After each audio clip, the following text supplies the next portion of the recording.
ఆయన విశాఖ జిల్లా Telugu Desam party senior MLA, ఓసారి మంత్రిగా కూడా పనిచేసిన అనుభవం. 3 దశాబ్దాలుగా రాజకీయాల్లో ఉన్నారు. పరవాడ ఎమ్మెల్యేగా రాజకీయ జీవితం ప్రారంభించి తరువాత కాలంలో పెందుర్తిగా మారిన చోట కూడా పాగా వేస్తూ వచ్చారు రాజకీయంగా. స్థానికంగా మంచి బలగం కలిగిన నేత బండారు సత్యనారాయణమూర్తి. ఆయన రియల్ స్టోరీ ఈరోజు తెలుసుకుందాం. 1955లో విశాఖ జిల్లా పరవాడ మండలం వెన్నెలపాలెం గ్రామంలో జన్మించారు బండారు సత్యనారాయణమూర్తి. సొంత ప్రాంతంలోనే 10వ తరగతి పూర్తి చేశారు. ఏఎంఏఎల్ కాలేజ్ అనకాపల్లిలో 1978లో బీకాం పూర్తి చేశారు.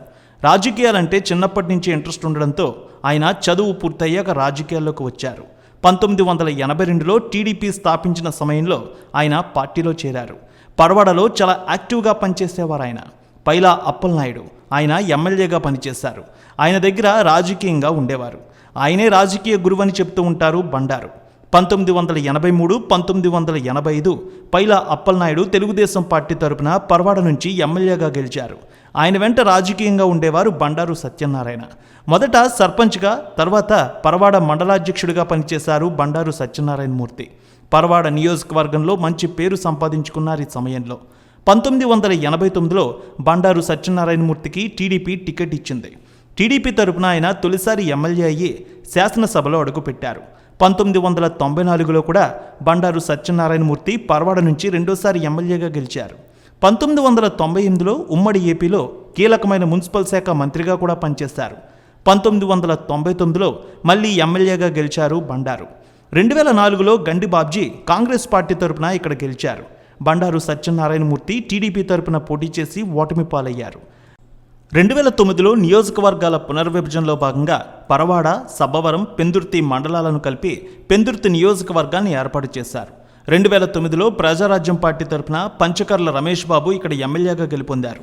బండారు సత్యనారాయణ టీడీపీ తరపున పోటీ చేసి ఓటమి పాలయ్యారు. 2014లో టీడీపీ తరపున బండారు సత్యనారాయణమూర్తి పోటీ చేసి గెలుపొందారు. గండి బాబ్జీ వైసీపీ తరపున పోటీ చేసి ఓటమి పాలయ్యారు. 2019లో చంద్రబాబు ఆయనకు మళ్ళీ టికెట్ ఇచ్చారు. కానీ వైసీపీ తరపున పోటీ చేసిన అన్నంరెడ్డి అదీప్రాజ్ గెలుపొందారు. ఇక్కడ బండారు సత్యనారాయణ ఓటమి పాలయ్యారు. గత ఎన్నికల్లో విశాఖ జిల్లాలో అయ్యన్న పాత్రుడు ఎంత సీనియరో అలాగే సత్యనారాయణమూర్తి కూడా సీనియర్. 7 సార్లు ఎన్నికల్లో పోటీ చేస్తే 4 సార్లు ఎమ్మెల్యేగా, ఒకసారి మంత్రిగా పనిచేశారు ఆయన. ఇక ఆయన కుటుంబం గురించి చూస్తే ఆయన భార్య పేరు మాధవీలత. వీరికి 2 కుమార్తెలు, 1 కుమారుడు. చిన్న కుమార్తె శ్రావ్యని శ్రీకాకుళం ఎంపీ కింజరాపు రామ్మోహన్ నాయుడికిచ్చి వివాహం చేశారు. ఇక సత్యనారాయణమూర్తి భార్య గారి పేరు మాధవీలత. 2 సార్లు తమ సొంత గ్రామంలో సర్పంచ్గా కూడా ఆమె సేవలందించారు. ఇక పెందుర్తిలో రాజకీయంగా చూసుకుంటే విశాఖ నగరంలో పెందుర్తి నియోజకవర్గం రాజకీయంగా ఎంతో ప్రత్యేకం. ఇండస్ట్రియల్ కారిడార్తో పరిశ్రమలకు నెలవైన పెందుర్తి విశాఖ నగరానికే ఆయువు పట్టు. అలాంటి చోట గత ఎన్నికల్లో పట్టు సాధించింది వైసీపీ. ఒకసారి గెలిచిన వారు రెండోసారి గెలవని ఈ నియోజకవర్గంలో వరుసగా జరిగిన 3 ఎన్నికల్లో 3 పార్టీల నాయకులు ఎమ్మెల్యేలుగా ఎన్నికయ్యారు. వచ్చే ఎన్నికల్లో ఇక్కడి నుంచి పోటీ చేయాలని అనుకున్న మాజీ ఎమ్మెల్యే పంచకర్ల రమేష్ బాబు టికెట్ రాదని తేలిపోవడంతో జిల్లా పార్టీ అధ్యక్ష పదవిని వదులుకుని జనసేనలో చేరిపోయారు. ఇక సిట్టింగ్ ఎమ్మెల్యే అదీప్రాజుకు లైన్ క్లియర్ అయింది. వైసీపీ తరపున వచ్చే ఎన్నికల్లో ఆయనే పోటీ చేయనున్నారు. ఇప్పుడు టీడీపీ జనసేన పొత్తు కుదిరింది. మరి ఇక్కడ సీటు ఎవరికి వస్తుందో ఇప్పుడే చెప్పలేం. ఇక వైసీపీకి ప్రధాన ప్రత్యర్థి తెలుగుదేశం పార్టీ. ఈ పార్టీ తరపున మాజీ మంత్రి బండారు సత్యనారాయణమూర్తి పోటీ చేస్తారా, లేక ఆయన వారసుడు అప్పలనాయుడు బరిలో దిగుతారా అనేది ఇప్పటికీ తేలలేదు. తండ్రి వారసత్వంతో అప్పలనాయుడు కూడా యాక్టివ్గా తిరుగుతూ ఉన్నారు నియోజకవర్గంలో. ఎమ్మెల్యే అదీప్రాజు యువకుడు కావడంతో అప్పలనాయుడినే పోటీలో దింపాలని టీడీపీలో ఓ వర్గం కోరుతోంది. కానీ సీనియర్ కావడం, అనుభవం ఉండడంతో సత్యనారాయణమూర్తినే పోటీ చేయమంటోంది అధిష్టానం. ఇక బండారు సత్యనారాయణమూర్తికి కోపం ఎక్కువ, వ్యూహాలు తక్కువ అంటారు నియోజకవర్గంలో. అందుకే ఆయన దూకుడు కొన్నిసార్లు మేలు చేసినా చాలాసార్లు బెడిసి కొట్టింది. అయితే 2 రోజులుగా ఆయన పేరు ఏపీలో మారుమోగిపోతోంది. నందమూరి, నారా కుటుంబాలపై మంత్రి రోజా చేసిన వ్యాఖ్యలను ఖండిస్తూ 2 రోజుల క్రితం మాజీ మంత్రి బండారు సత్యనారాయణమూర్తి మీడియా సమావేశం ఏర్పాటు చేసి మంత్రి రోజాపై ఘాటు విమర్శలు చేశారు.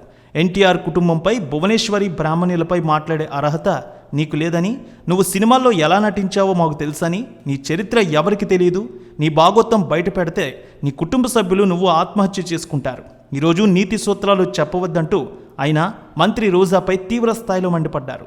తమ దగ్గర నీ పూర్తి బండారం ఉందని, గతంలో అలాంటి చిత్రాల్లో నువ్వు నటించావని, దానికి సంబంధించిన ఆధారాలన్నీ తమ దగ్గర ఉన్నాయని, ఆనాడు మిర్యాలగూడలో జరిగిన ఎన్నికల ప్రచారానికి వచ్చిన ఆ సంగతి మర్చిపోయావా అంటూ ప్రశ్నించారు ఆయన. నీ వీడియోలు నీ వివరాలు తమ దగ్గర ఉన్నాయని తీవ్రంగా విమర్శించారు మాజీ ఎమ్మెల్యే.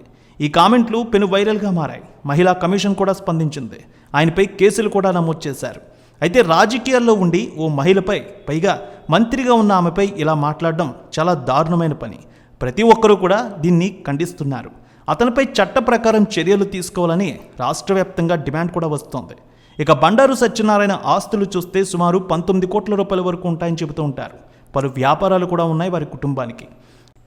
ఏది ఏమైనా రాజకీయాల్లో హుందాతనం ఉండాలి. సిద్ధాంతపరంగానే విమర్శలు ఉండాలి.